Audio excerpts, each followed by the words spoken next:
আপনি দরবেশ বাবা আনিসুল হক না? জি বাবা। আর আপনি সালমান এফ রহমান না? জি আমি সালমান এফ রহমান। তা আপনাদের এই অবস্থা কেন?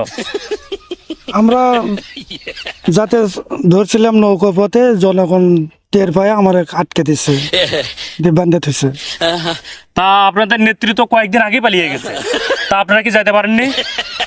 হ্যাঁ, আমাদেরকে রাখেই নেত্রী চলে গেছে। ভাই আপনি বলেন।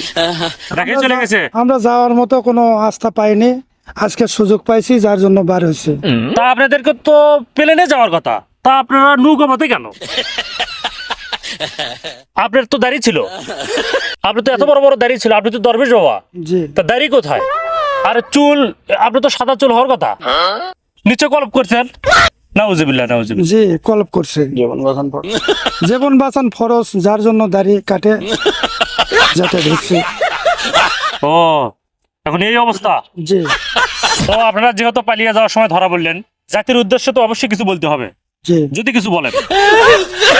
শেখ হাসিনার ছেলে জয় উল্টা পাল্টা কয়, জয় বাংলা আমলিক সামলা, জয় মা তারা বৌসল সারা, নদীপথে যেতে ধরে খালাম আমি ধরা।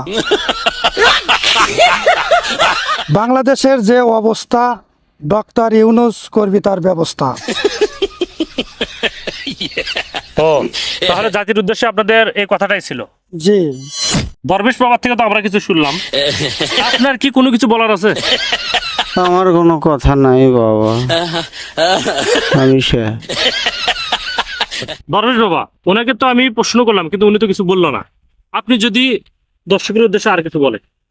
আমি আবার এসেছি ফিরে, দাড়ি কাটিয়ে চুল কলপ করিয়ে সদরঘাটের তীরে।